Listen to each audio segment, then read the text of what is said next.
My name is Chris Moriello. I'm director of the Center for Holocaust and Genocide Studies at Salem State University. I'm also in the history department at the university. We've had many international writers, international scholars, international public intellectuals speak here, and I think tonight you're in for a real treat in a conversation with Ilan. First, I'd like to thank our sponsors for the event, the Cummings Foundation, Combined Jewish Philanthropies, the Jewish Community Center, and the Department of World Languages and Culture. And without their support, this series would not be possible. The series is part of the Center for Holocaust and Genocide Studies, which is a research and educational and community academic center at Salem State University. As I said earlier, we're celebrating our 10-year anniversary this spring. We have a publication coming out on the 10-year that'll be edited by Professor Stephanie Young, who is in the back.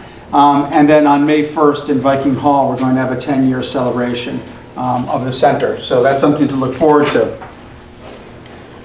I think it's really appropriate that we have Ilan Stavans come to campus to discuss his book, The Seventh Heaven, about Jewish Latin America. Salem State University is an emerging minority and Hispanic serving institution, and that's a major initiative in our strategic plan. Mr. Stavans, I think, represents the best of writings on inclusion, on social justice, but I think he writes from a style that really invites you into understanding the global connections between people, and if one thing we need right now is connections between people. Without further ado, I'd like to introduce the Provost of Salem State University and one of our champions on this campus, Provost Silva. Thank you.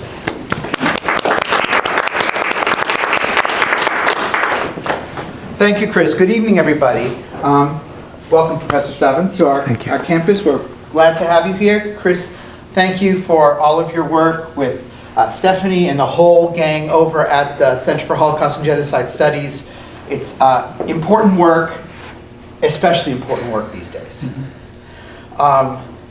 Talk about intersectionality. And that's become a very big topic in our campus.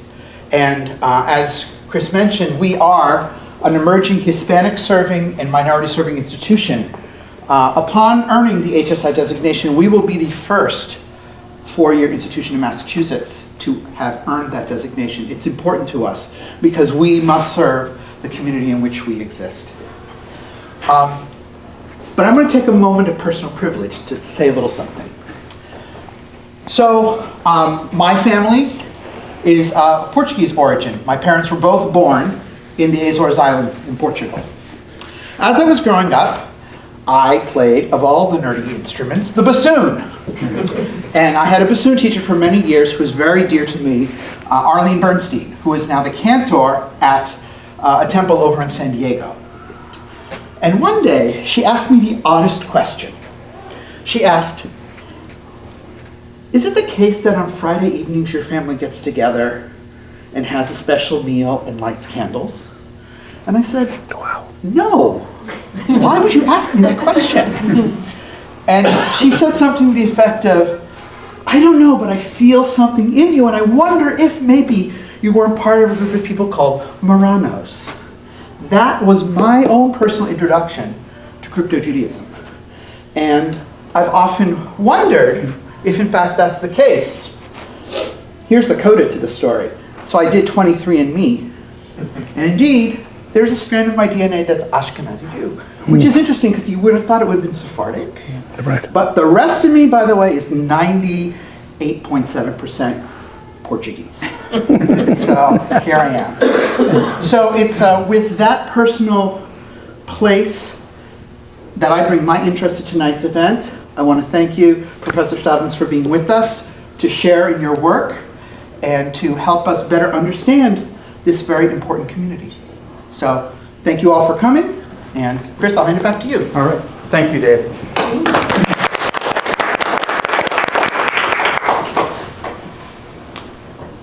We set up tonight to be, instead of a talk or a lecture, we set up tonight to be a conversation where there'll be a facilitator who will be with Ilan to ask him questions and to respond to questions. And there'll be time for your questions at the end, of course. And before I go any further, I just want to let you know there's 2 bathrooms outside over here. When you walk out the door, take a right. And also, if you could silence your cell phones for the duration, that would be great. So that facilitator for tonight will be Professor Michelle Davila Goncalves.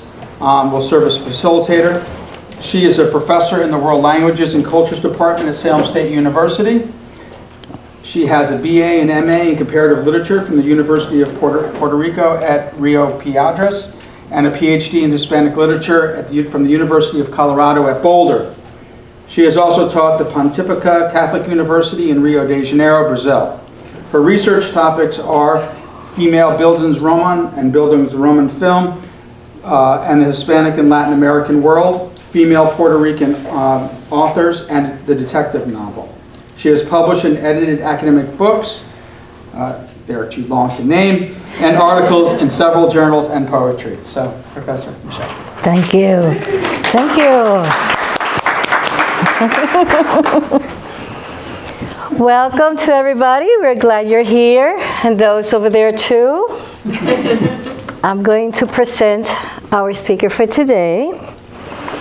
Ilan Stavans is the Louis Sebring Professor of Humanities in Latin American and Latino Culture at Amherst College, the publisher of Restless Book, the co-founder of Great Books Summer Program, and a consultant to the Oxford English Dictionary. Among his around 35 publications, he has on Borrowed Words, a memoir of language, Spanglish, that I understand, The Making of a New American Language, the book we're going to discuss today, The Seventh Heaven, Travels Through Jewish Latin America, and a book that you have at the end of the room, How Yiddish Changed America and How America Changed Yiddish. Has been translated into 20 languages. His work has been adapted into film, TV, radio, and theater. And we're so glad you're here. Thank you. Delighted. Thank you, thank you. Thank you. Okay, great. So just to give you an idea of his travels and his purpose, would you describe the mission or the pull, as you say it, that you undertook when you wrote this book, and why? Well, thank you very much, Michelle, for hosting this, for being in dialogue, and I am thrilled and honored to be here at Salem State. Thank you, Chris, and we look forward to the dialogue with all of you. Some years ago, this book was published in 2019. Some years prior to 2019, a series of events were taking place in my life and in my psyche, part of my life, obviously, that were having a significant impact. One of them was the sense, I had just read, Michelle, a book in Yiddish called Hurman Galicia. It's a book that was written by a Yiddish ethnographer, anthropologist in the 1920s, who became eventually famous for a play called The Dybbuk, about an exorcism in a little shtetl, and it's one of the canonical works of Yiddish literature. But Hurman Galicia is the result of a series of travels that Ansky, he went by the pseudonym of Ansky, did through what was known as the Pale of Settlement, where Jews could live in Eastern and Central Europe, because he had a premonition that that part of the world might change radically. As modernity pushed fast and furiously, and as pogroms accelerated. There had already been some dramatic ones at the end of the 19th century, and one very famous one in 1905.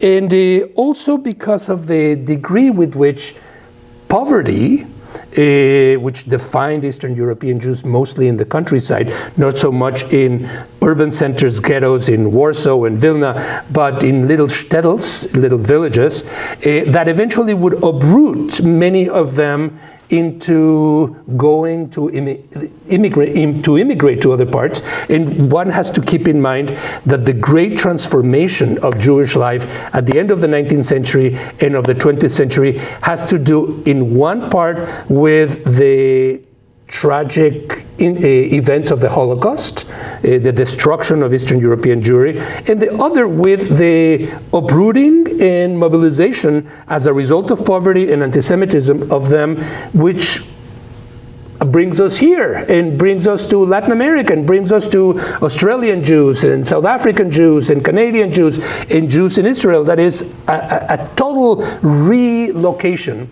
I was truly mesmerized by this book.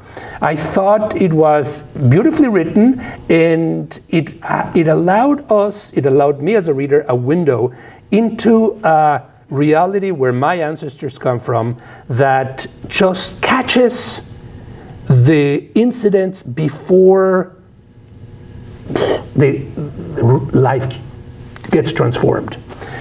And as I was reading it, I felt that that maybe something is happening with the daily life in Latin America, and that I am in a position of privilege, loving travel, having some extra time, and having the knowledge to be able to process the history of those Jews connected with Spain, with Eastern Europe, and that I probably should do something like he did. Rewrite Hurban Galicia. In English, it would mean the destruction of Galicia. And Galicia is that territory that would change from Poland to the Ukraine, depending on the moment. That was one incident. The other incident, and so I felt this urge, that pull. And the pull, I think, is very connected with why a writer writes. I think a writer writes not because we have to get tenure. or because we're being given a big advance. A writer writes, or at least at a certain point, this writer writes, because there's a responsibility, not only to the readers, but to the future and the past. There's a dialogue across time, and we have that position of privilege that enables us to say, well, if you don't do it, nobody else is going to do it. You have that capacity. The second was that I had a dream, and dreams play an important part in general in my life. I had a dream, Michelle, that I was going back to the house where I grew up in Mexico. I had left that house many years ago, and I wanted to see it again, and I wasn't allowed in the dream to enter the house. And it wasn't, etymologically, I wouldn't use the word nightmare, though I did wake up with a feeling of anxiety and discomfort I haven't been in that house for so long. It's not as if I would define myself as searching for home. I have another home. I have a beautiful wife. I have beautiful children. I am very happy where I am. But there was some kind of link connection with my past that was saying something is being cut here. The umbilical cord is being cut. And then I thought, well, I need to do something with all this. And that pull made me go and look at the communities of Latin America, the Jewish communities of Latin America, in both a journalistic and anthropological, ethnographic, and simply personal way. What is it that we face as Jews in Latin America? How do we compare it with being Jewish in the United States, or with being Jewish in Israel, or with being Jewish in any other part of the world? How do we compare it with being non-Jewish in Mexico, or in Puerto Rico, or anywhere else? And maybe the last thing that I will say is that I had already written other books that were part and parcel of the experience that had led me to this. And I felt that this opportunity would would corral a number of different themes and topics. It took me 5 years altogether to travel from one place to another. I would go and spend 3 months and come back, would spend 2 weeks and come back. To some places like Argentina, I went back many times. To others, I went once or twice, depending. I went from cities to the countryside. I saw communities of indigenous people that believe or want to believe that they are descendants of the lost tribes of Israel. I talked to Holocaust survivors. I was in groups of anti-Semites, trying to build consensus among their communities to push the Jews out. Cooked with and help butchers do their jobs. I wanted to be right there in every aspect. It takes both the outsider and the insider to do this. You know that you're observing. You know that you're going to take notes. You know you're not the protagonist. You are the teller of the story. And you don't tell the story until later when you sit down. So that's the pull. That was also the push that came to it. And the result is this book. Okay, good, thank you. I will talk a little about Mexico, but later. So Seventh Heaven, why Seventh Heaven? At the core of the book is the search for the man that shows up in my dream. There's a man that shows up in that dream that I was mentioning who tells me outside my home in Mexico City, in the neighborhood of Copilco, that I can no longer enter that house. And he's speaking in an unintelligible language. He is disheveled, he looks like a hobo, he is slightly threatening, loquacious, and his presence is very important in the dream. And I didn't realize, Michelle, that as I was going through the journey itself, the dream which had ignited the process would become part of the chronicle itself. In some ways,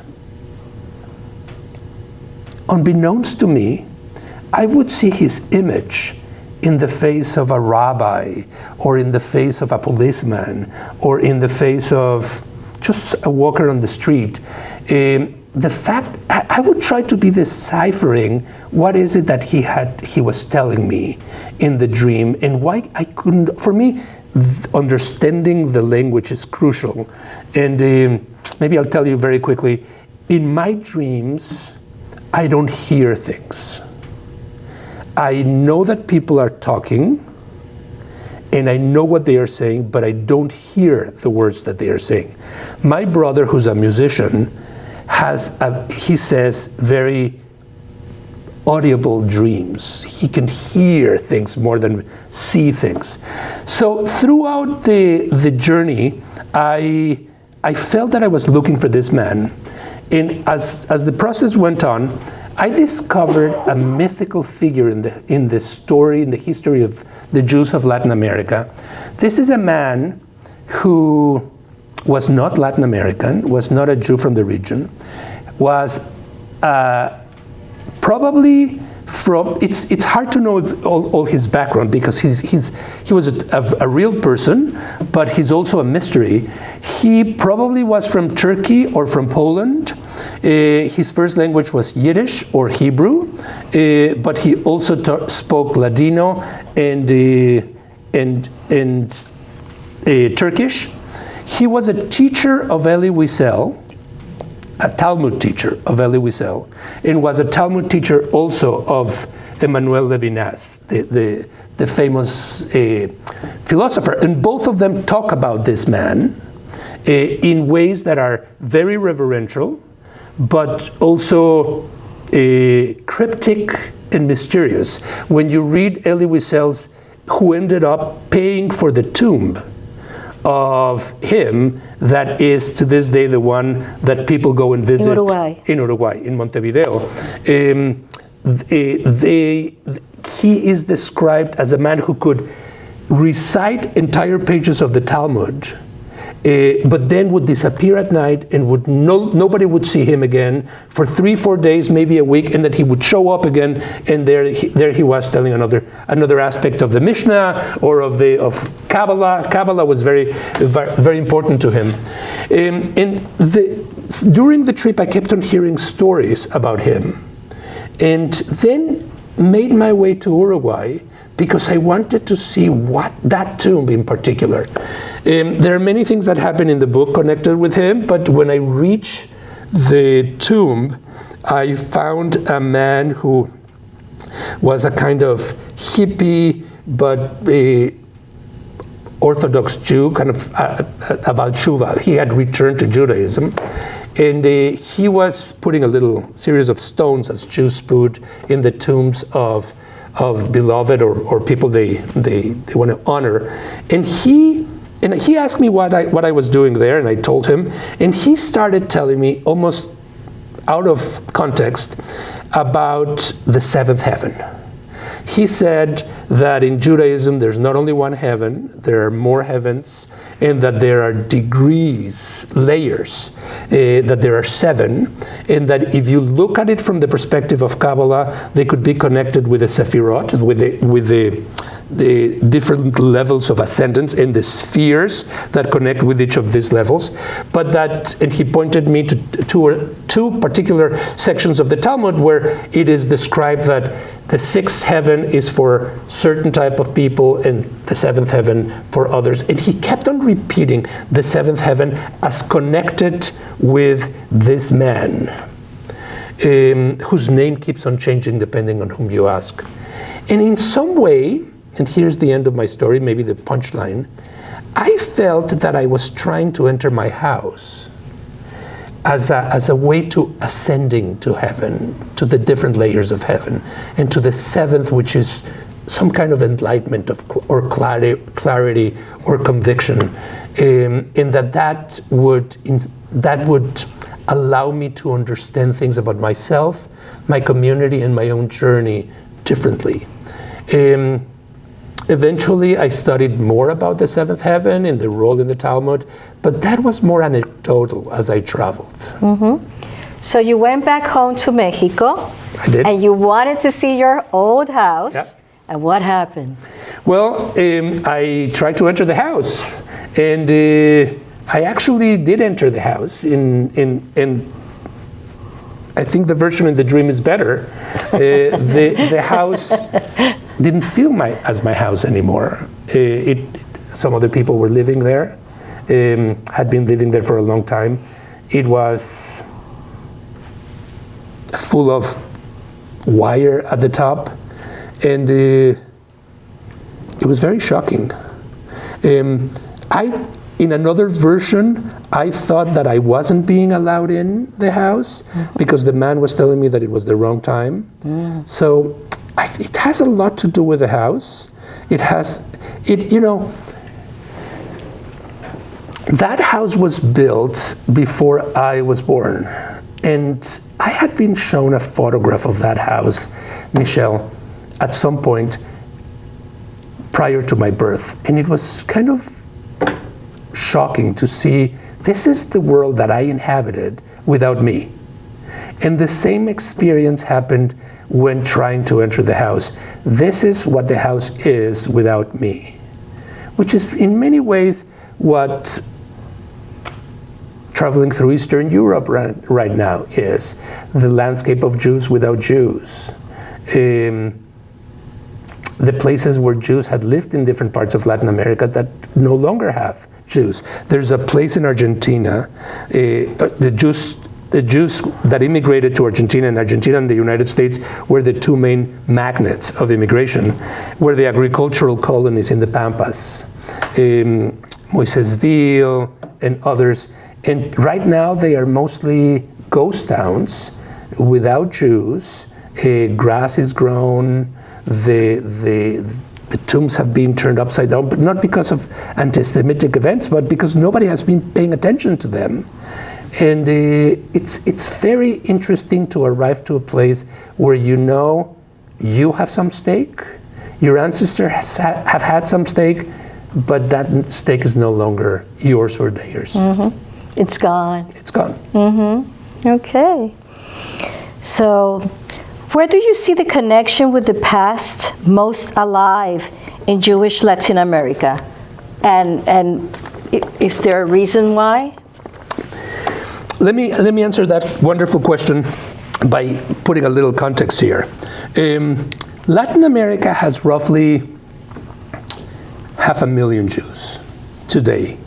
The vast majority of them live in Argentina, around 230 to 240,000 Jews, mostly in Buenos Aires and La Plata, but many of those Jews were first agricultural Jews, the agricultural colonies that I was mentioning, and within a generation they moved to the metropolitan centers, La Plata and Buenos Aires. It's a hefty, sophisticated, diverse, fascinating community that in many ways resembles the American Jewish community, and in many ways is different. Argentina and other parts of Latin America has been a melting pot, and there is in Buenos Aires a barrio, a neighborhood called Once for September 11. They also have their September 11, where Koreans and Vietnamese and Italians and Irish and Chinese and Jews and have lived together, the equivalent of, I don't know, the Lower East Side and different parts of New York. You traveled through El Once today and you see Torah scribes and shoichets, that is butchers, and others. Latin American Jews, the second concentration is Brazil. Approximately 150, 160,000 Jews in Brazil, Sao Paulo, Rio de Janeiro, Porto Alegre, but in other parts as well. And then far behind comes the third, which is Mexico, my own country, approximately between 30 and 40,000 Jews. A country that has 135 million people, Mexico, has between 30 and 40,000 Jews.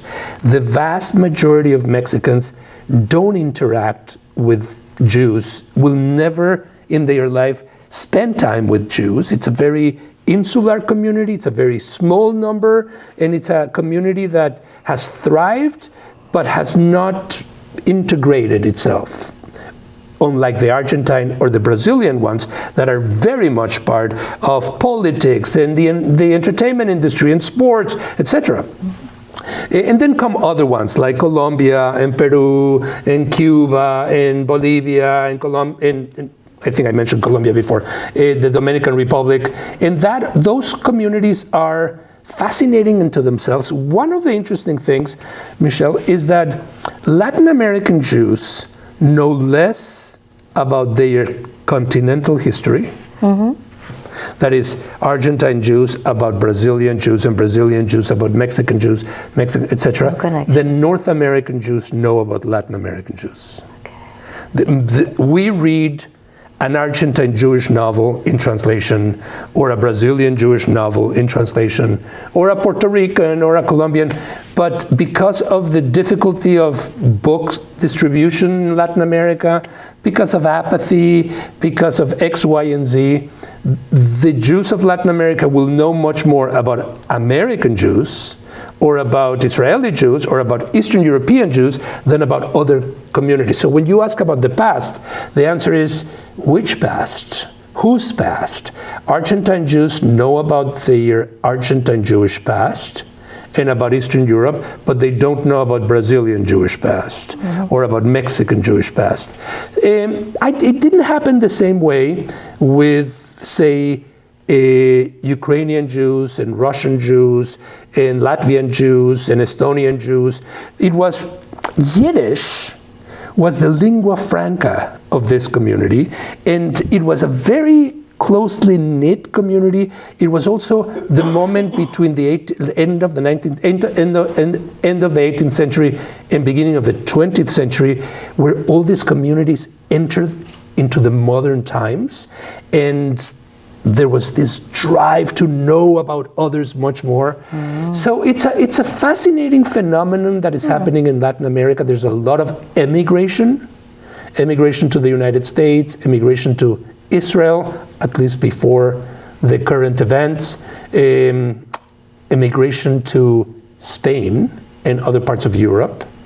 But the communities there are not in connection with each other. So the past is fragmented and compartmentalized. Okay. Sad, huh? And so, what makes a Jewish community in Latin America Jewish? Yeah. You found so many different groups. Yes.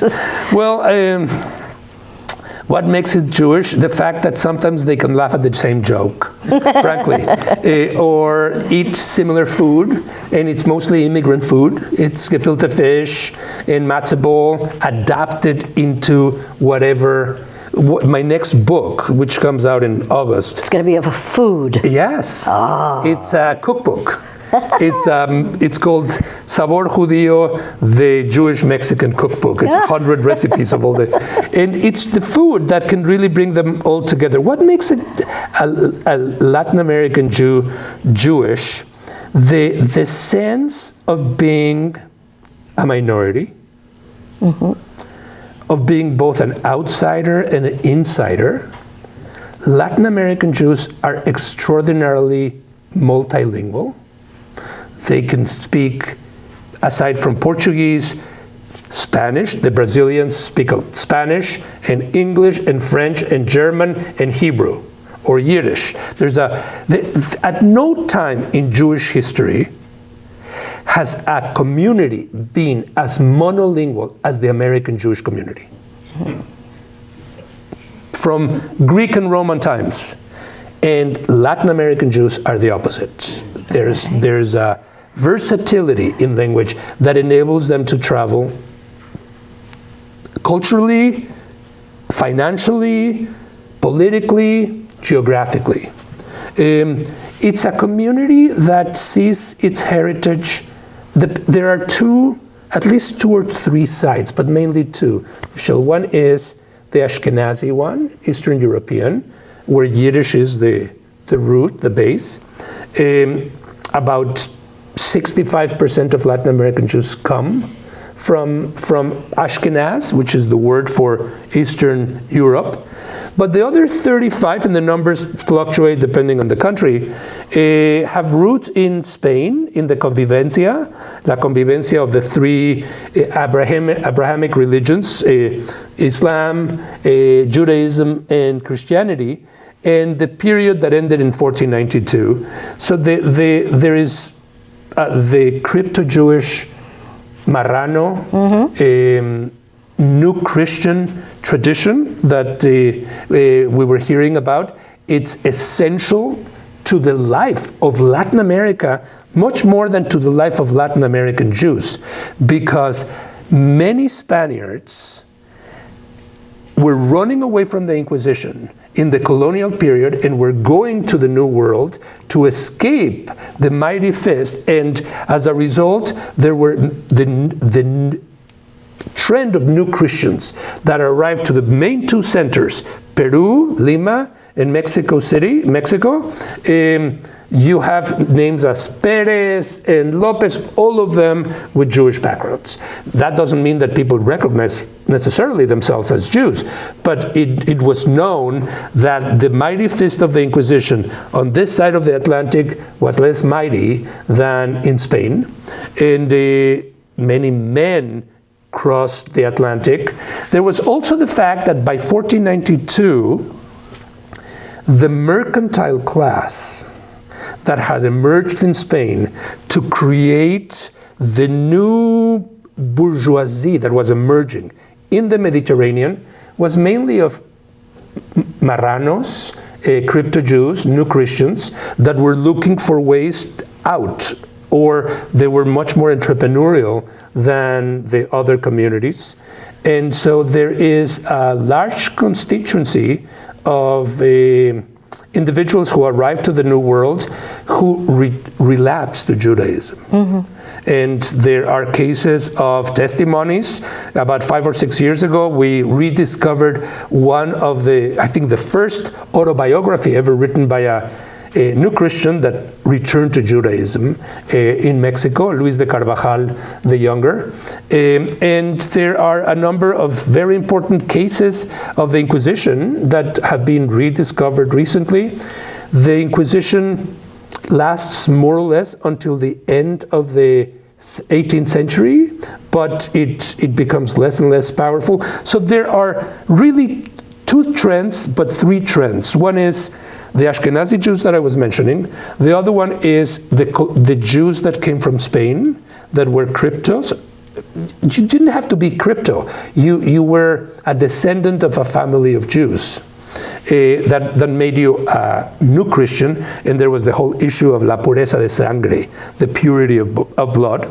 And then the other part, which is less emphasized but equally important, is that a part of that Spanish diaspora had gone to Turkey, the former Yugoslavia, Greece, and there were also in that region of the world Jews that, with the destruction of the Second Temple in the year 70, had stayed around in that area and remained Mizrahi Jews.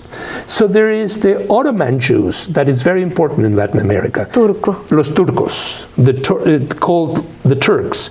Just as the Ashkenazi Jews are arriving because of poverty and pogroms, the Ottoman Empire is crumbling, and there is a whole trend, mostly men, that are arriving to Peru, Puerto Rico, Mexico, of Ottoman Jews. They speak French, they speak Turkish, they speak Greek, and this is a fascinating moment in the book. I tried to recreate it.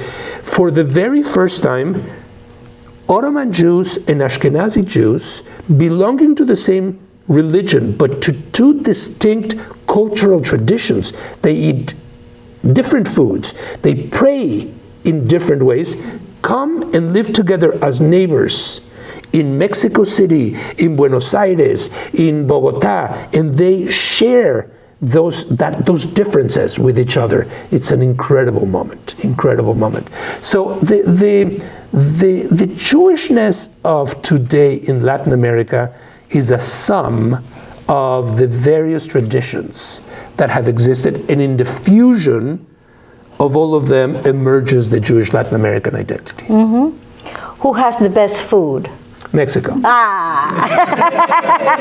You don't have to be Jewish to say that. Mexico has the best food in general. Yeah. Good. Think of unos tacos al pastor. Tacos. My wife does, in Hanukkah, does latkes with mole. The best way to celebrate the 8 nights. That's awesome. It's delicious. And talking a little bit about language. Sure. What do you think is going to happen to Yiddish? Do you think it will survive in Latin America or here? Yeah. Well, Michelle, in Latin America, Yiddish has survived longer than it has survived in the United States, because the equivalent of I am 62, I have part of my family who came to the United States, and then immigration quotas made it difficult for the rest of the family, and we ended up in Latin America. I went to a Yiddish school, so did my siblings, my friends. Up until the 80s, Yiddish was still the language of instruction of secular Jews. In the United States, Yiddish is the language of Orthodox Jews, Lubavitchers, etc., or a language of nostalgia of some that want to, on campuses, learn it again and embrace it, etc. Yiddish is a language that, as my grandmother says, is dying and dying and dying and can never make it. It remains, it bounces back. There is all this energy right now to to make movies in Yiddish, to make concerts, and to make, there are agricultural colonies in the United States of people who are saying, enough with living in the city, we're going to go and harvest the land, and everybody's going to speak in Yiddish. Okay. It's kind of a return to the past. Jews, for a variety of reasons, have been linguistic machines. They have created a lot of languages. There's Ladino, which is a mixture of Spanish and Hebrew. Yiddish, a mixture of German and Hebrew. There's Judo-Italian, Judo-Persian, Judo-Arabic, a whole variety aside from Hebrew. And Aramaic, which was at one point also in the time of Jesus, a language spoken by the Jews. So of all those languages, not counting Hebrew, the Jewish language that has been most expansive has been Yiddish. Ladino never produced the amount of novels or short stories or chronicles, as I was telling you, Urban Galicia, for all sorts of reasons. But Yiddish has a Nobel Prize. Yiddish has so many possibilities. And right now it's the language of the ultra-Orthodox, very disinterested in literature, the Orthodox, meaning secular literature, but very interested in the Talmud and Jewish texts. I don't believe Yiddish will die. I don't. I don't believe Yiddish will become Latin. That is, it's a dead language that you decipher in class. I think Yiddish has a lot to say yet. Good. Yeah. That's great. And I'm curious. I asked him this question. He said, "Ask it over there." So I'm going to do it for you guys. What did I say? In the book at the end, he decides that he was going to apply for a Polish passport, as his mother and your sister already had. And it was in the process. So I want to know what happened, and if that passport has given you something you didn't have before. Beautiful, thank you. Yeah, now I remember that I told you that. The book begins with a pull that we were talking about, and it concludes with a push. Which is a kind of twist on the image of home. My grandparents left Poland, Ukraine, and Belarus. The ones I was closest to were in Poland, promising never to go back, furious at having been aborted from them. Particularly my experience comes through my grandmother Bella, who spoke 7 languages, and she wasn't unique. Eastern European Jews needed to speak a little Hungarian and a little German and a little Russian because they needed to negotiate the landscape all the time. But when my grandmother Bella came to Mexico without a word of Spanish, she promised never to use Polish again in revenge to the horrors that she had experienced. And she never did. And when my wife and I got married and kept on asking her for the address where she had been born, and she very reluctantly offered us all this information, but never using Polish words.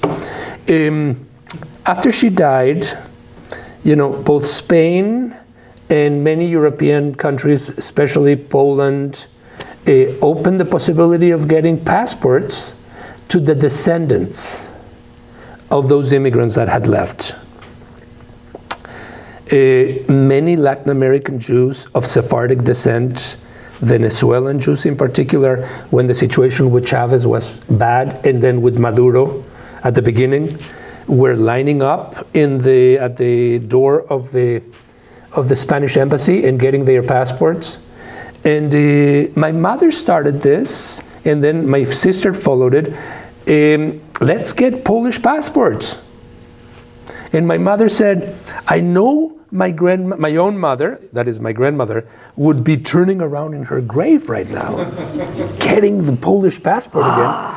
But what a delicious revenge, I think, to be able to get the passport to say, well, if something happens, and that is, I think, so I got my passport. I have Mexican and American and Polish passport, and so do my boys.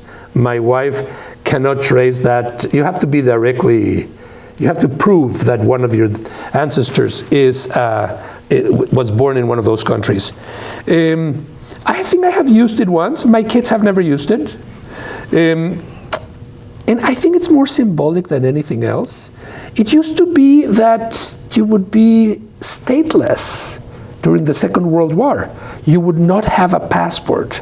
And now we can afford to have 3 passports or even 4 passports. And it's a bit of a, obviously it's a privilege, but it's a bit of the paranoia of the Jew. What if this country doesn't work? Where do I go next? What's the exit strategy? Yeah.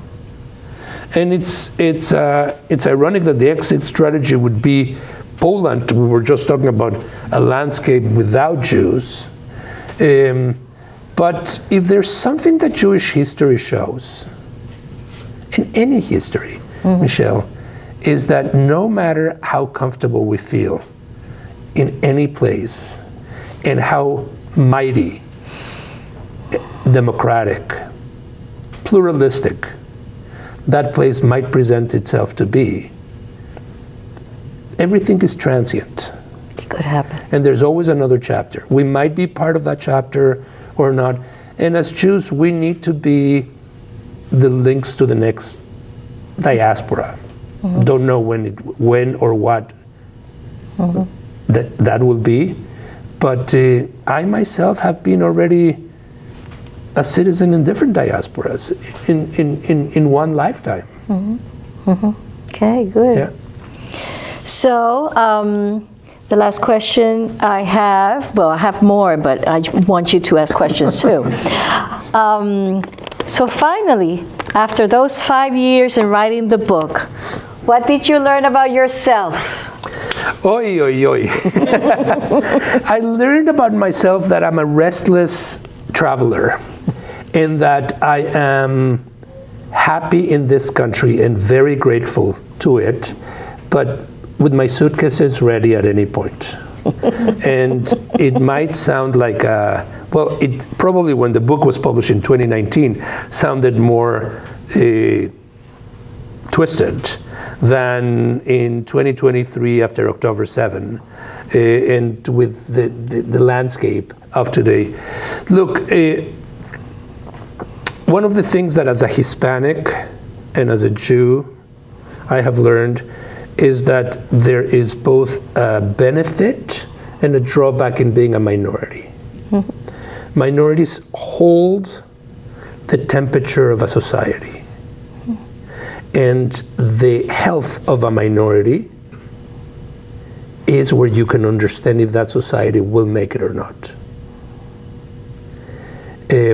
Minorities are under threat now. They're also being protected in different ways. And the history of the last 150 years is the history of minorities driven to the extremes. One of the things that I learned after doing this book, I never thought I would ask, is assimilation, which I've always been taught is the right way. Is assimilation the right way? Should we assimilate? Should minorities be part of the status quo? Should they give up certain things? Or should we de-integrate or resist integration? To what extent can we go too far?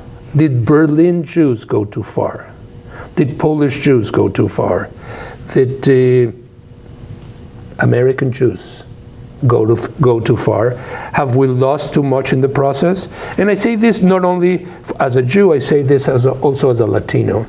Have we lost too much in becoming this? Will there be another alternative? And so what I have learned is not answers, which I think is what writing is about, but to ask questions from a different perspective, to twist them a little bit, and hopefully to bring the reader along in asking some of these questions and in asking many more. Thank you so much. My pleasure. Wonderful question. So we open it. Yes, please. So first, I want to say that I recently finished reading The People's Tongue, which, as a speaker of English, was brilliant. Thank you. And thank you. I learned a great deal, and I have recommended that to everyone I can think of, including my son, who is a language PhD candidate. Terrific. Thank you. I'm very grateful. It's brilliant. Thank you. And I was hoping to hear a little bit about that. Sure. But, I guess it's too much for this time frame. You've been speaking about Spanish immigrants. My understanding was that the Portuguese community, also exiled by that same Inquisition, Sure. really had a tremendous impact, particularly on the United States through Recife, and on Barbados, and then on the southern states where they brought the sugar raising and rice raising skills Sure. that started in Brazil. I just wondered if you could comment on the Portuguese. Yeah. Thank you very much for your generous comment and for this crucial question. It allows me to reflect as a starting point on the fact that though Brazil is the largest geographically and in terms of population country in Latin America, bizarrely it is often seen as a separate entity or as an island of sorts. And as I was mentioning, more Brazilians are compelled to learn Spanish than Latin Americans are compelled to learn Portuguese, although given the scope, the size, it should be at least the same way or the other way around. The expulsion of the Jews from Spain in 1492 is just one of the dozens of expulsions that happened from England, from France, from Florence, different city-states. And the expulsion that came from Portugal was equally important, though less remembered than the 1492. As you say, the connection of those many Jews who were escaping Spain went to the Netherlands, went to Northern Africa, Egypt, Maimonides, kind of the pattern, and to the Middle East as well. But some crossed the border to Portugal. And there was not only the Portuguese constituency of Portuguese Jews, where Kabbalah, for instance, and Talmudic reflections had grown enormously over time and had its own history, but now there was a kind of intersection of the Spanish and the Portuguese.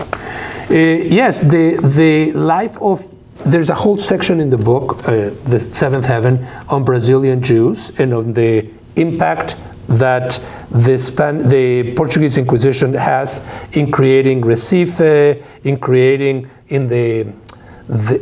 including the pirate trade in the Caribbean, and what eventually will be the route of many of them coming north, especially to New York City, where it's Portuguese Jews having come from down that create that foundation. There's fascinating literature about it, not only in terms of histories, but also the literature that Brazilian Jews in novels, in poems, in short stories, in movies have produced is extraordinary and very little known in the United States. I encourage you to read the works, for instance, of a first-rate Brazilian novelist who was a very close friend of mine, Moacir Sclier. He has a delightful novel, A Place to Start, comedic. He's kind of the Sholem Aleichem of Brazilian Jewish literature called The Centaur in the Garden, about a Jew who is born a centaur and spends his entire life trying to figure out, is he a horse or is he a man? And he's also a Jew. How is he going to resolve all this? It's done just with a light touch. And he has a couple of other books that are also superb. One of them is The Strange Nation of Rafael Mendes, which is just about the Inquisition in Porto Alegre and Recife. And it's about the double life of crypto Jews in Portugal. And another one that I'm hoping to include in a series that I edit at the University of New Mexico called Jewish Latin America, called The Woman Who Wrote the Bible. It's a novel inspired in that idea of Harold Bloom, that maybe portions of the Bible were written by a woman. It's a kind of far-fetched idea. He uses it to imagine a whole trend of Portuguese Jewish women who were writing Talmudic portions of the sacred text and whose names have been forgotten over time. So there's a lot over there to be done. There are also several fascinating movies about Brazilian Jews that tell the story of the crypto-Jewish life. Crucial.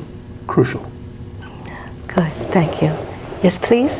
You said that Mexico, the Jews hadn't integrated the same way they did in Brazil and Argentina, or got into the political life. But a few months ago, I think I read that the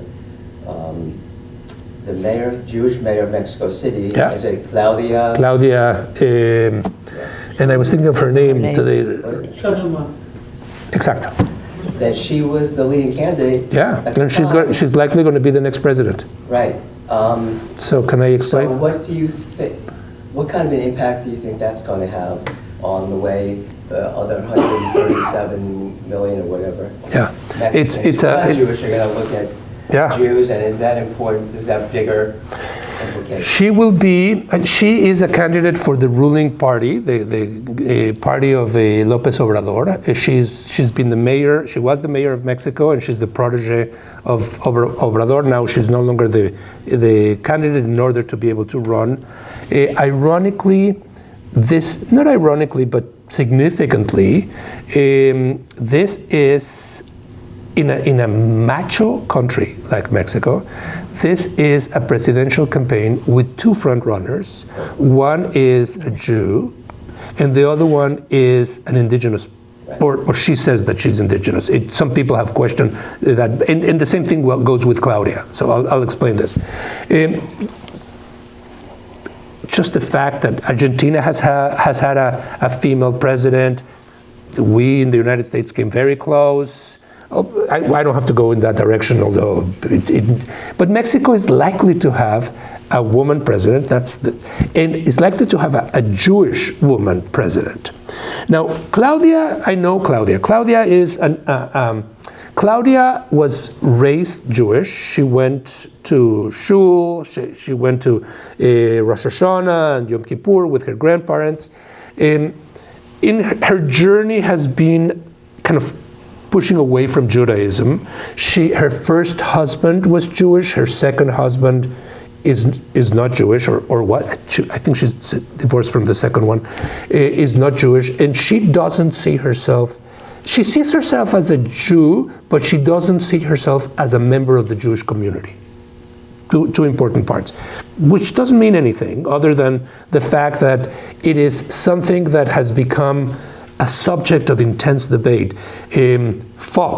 Vicente Fox has been attacking her. Is she really Jewish? Why was she wearing a crucifix about 2 weeks ago? And she said, well, anybody can wear a crucifix. I can be Jewish and wear a crucifix. So there are all these levels of controversy. And in Mexico, if you see Frida Kahlo, who thought of herself as Jewish too, and Diego Rivera, who also thought himself as a crypto-Jew, both of them use crucifixes all the time. So I can see what Claudia is saying of, well, I can do it and I am not losing my identity, but she's clearly doing something political here. What is this going to mean?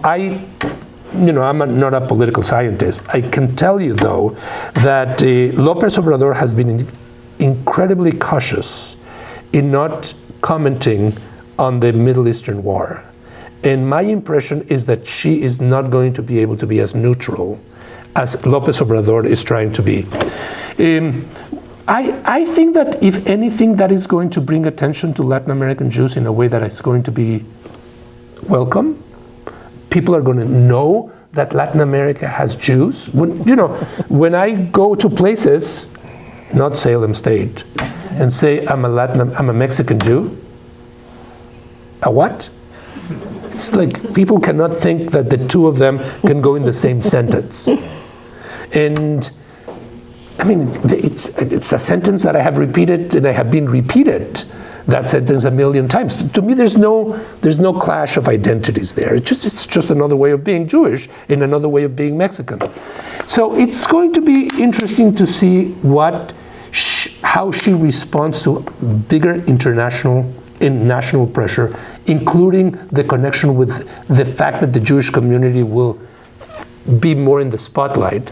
But she's a PhD, she has a doctorate, she's a very intelligent woman, very savvy politically, very, very lefty, as López Obrador. She might carry some of the burden of the excesses of Obrador that she sometimes tries to kind of take a step back. It's just going to be very interesting to see what happens. Don't know exactly. To me, the issue of Israel is a crucial one. I don't think that she is, there are moments in Latin America that are very interesting. Fidel Castro would sometimes attend Shabbat services in Havana. And as uncomfortable as this might sound, Pinochet would do the same in Chile. We don't want to hear those things. The Chilean community would be divided between the extreme left opposing Pinochet and then the very conservative Jews, not conservative religiously but politically, who benefited, as others did, from the dictatorship. So Latin American Jewish communities are not as easy as saying the majority of them were in the desaparecidos. It's true. There were many desaparecidos in Argentina that were Jews. But there were many that were close to the junta too.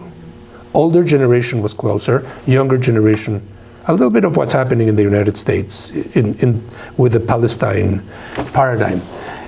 So it's likely that a community of 30 to 40,000 Mexican Jews, some of them will feel uncomfortable with Claudia being in the presidency, others will be delighted with the fresh interest that others will say, there's nothing of interest here at all. It's life goes on. When is the election? The election is exactly in a year. The election happens, I think it's July or August, and the transition has to be in November. Oh. It's a year. Okay. The election's 7 or 8 months. Yeah, it's coming. She's already campaigning, and so is her opponent. It seems so much can change, but it seems that she is likely to be the next one. And in Mexico,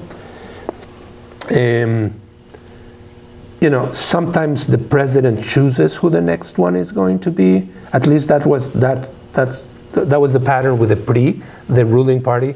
It's not supposed to be that way, but many people of the working class are very close to López Obrador, and that might carry the vote of Claudia. Okay, good. Thank you. Regina? We have a question from the webinar. We could speak a little bit more about the Mexican Jewish community and historically why it was less integrated. About the Mexican Jewish community and just historically why it was less integrated. And it's historical what? Less integrated. Oh, why it's historically less integrated. Okay. The Mexican Jewish community is a community that has thrived in its short history, but I have to be cautious here. When we're talking about the Mexican Jewish community today, we're mostly talking about Ottoman Jews and Ashkenazi Jews who came from 1880 to 1920 and who have gone, just as in the United States, from poverty and, hardly having enough to eat, to being in the middle, and upper class. Very educated. I am the grandchild of immigrants. I have a PhD. I am not an exception. I'm not an exception. The exception, the other options are business people, or it's a community that has risen, that has educated itself, but it's a community that, for a variety of reasons, and I'll explain, has remained insular rather than opened up. Why? Mexico has, as other countries, a whiteness problem.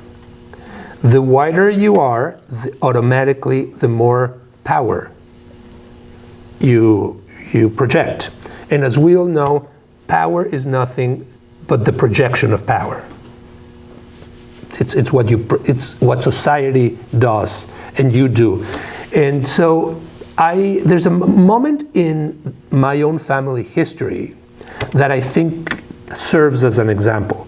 My grandfather arrives, he has no money, he meets my grandmother. I have a photograph of the place where they first met and kissed. Somebody gives him shoelaces, he starts selling the shoelaces, he makes a little money, he buys a lottery ticket, he becomes lucky and gets a little money from the lottery ticket, and then that leads him to whatever next step. During that first period, he writes to my grandmother in letters in Yiddish that the Mexicans refer to him as patron. Ay, patron, what are you doing with this? Or how can we help you? And why should he be a patron if he has only arrived to Mexico a month ago or a year ago, the color of his skin? He's a European, and there's this whole structure in Mexico of the Spaniards having arrived in 1523. It's the history of Latin America. Whiteness automatically gives you power.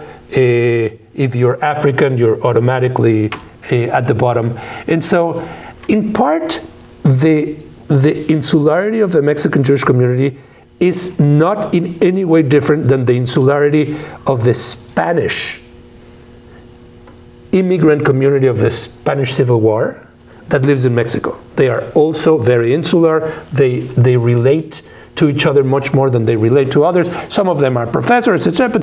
But just to give you a sense, the mixed marriages of Mexicans and non-Jews compared to the mixed marriages of American Jews and non-Jews is way lower. I don't know what in the United States is, but it must be 60% or something like that, and in Mexico is 15%, thereabouts. In other words, the community marries internally and perpetuates its own. And it happens in Puerto Rico, it happens in Argentina, it happens in other places. It's part of the metabolism of race and ethnicity in Latin America. It's part of the metabolism also of communities that, immigrant communities that exist through the fixation of we will only survive if we stay together. So let's be very grateful to the country and let's give as much as we can, but not too much, because otherwise we'll lose our identity. So I don't want to give in any sense the impression that this is something that the Mexican Jews are doing and nobody else. The French Mexican community is the same. The Alliance Française is people just around there, the Spanish, the Polish, and the Mexican Jews as well. It's part of the aspect. Many Mexican Jews have moved to the southern parts of the United States. There's a very big, and it's part of the book, a Mexican Jewish community in San Diego, in Houston, in Dallas, and to a lesser extent in Miami. The capital of Jewish Latin America is Miami. You have Brazilian Jews, Argentinian Jews, Puerto Rican Jews, Mexican Jews, and then all the other Jews. Yeah, well, Miami is the capital of everything. Yeah. So it's that. I hope I answered the question to the viewer. Thank you. You had a question? That was the question I had. So. Okay, thank you. Any other question? one more. How did your travels affect your connection to your culture? How did my travels affect my Connections with your culture. with my culture? There is no better way to understand home than to leave it. And I tell that to my students and to my children. Go as far away from here as you can. You'll appreciate what this is. Maybe you won't like it, but you'll appreciate it. And the great works of literature are works about looking at home from the outside as you return, the journey. I learned enormously about home from this. You see, I am now an American Jew and a Latin American Jew. And I'm speaking English to you, which in and of itself is already a way of connecting here. If I was delivering this in Spanish, would feel different. My body would move differently. Because the languages are not only what you say, but how you move your body, your eyes, etc. And I feel that I learned enormously from this journey. I think it was done as a midlife crisis. Had I done it when I was 20, it would be very different. It was done when I already have my children. I've lived in there. I have a secure place on this part, and but I think that also I hope it shows the restlessness that I feel, even as I am a settled person, of not taking things for granted necessarily, and thinking that writing. I mean, there's so much narrative that goes around these days. As HBO and Netflix or Twitter and TikTok, there's so much narrative that is hitting us. But writing cannot be surpassed. You can think with writing in a way that you cannot think with viewing a movie or a television show. I think writing is really an invitation to a dialogue with the reader and an invitation to yourself. And I think the best books, and I leave it entirely to the reader, are the books where you sit down to write not knowing where you're going. And then letting the journey of writing take you, rather than having everything planned and already I know where I'm going, and it's more mechanical. Awesome. Yeah. Thank you very much. Thank you. I'd like to thank Professor Davila for a wonderful day. Thank you again. Thank you. My pleasure. That was awesome. I failed to mention that this particular series is named after the founder of the Holocaust Center Boston North, which became the Center for Holocaust for Genocide Studies, Sonia Schreiber-Weitz, who I think would be elated with this talk, because I learned through her and through some scholars that I've worked with that the goal of education is not to solve the past or to solve an issue, but to further complicate an issue and complex and layer the issue. And I think your work does that. And thank you very much for sharing that with us. Before we go, for our viewers far away and also for the group here, I want to thank some people who've been instrumental to having this event. Regina Kazlina, who's been organizing this event. Marissa and our ITS instructional design team has filmed the whole thing. And of course the support of the university. So thank you very much and have a safe trip home. Thank you. Okay.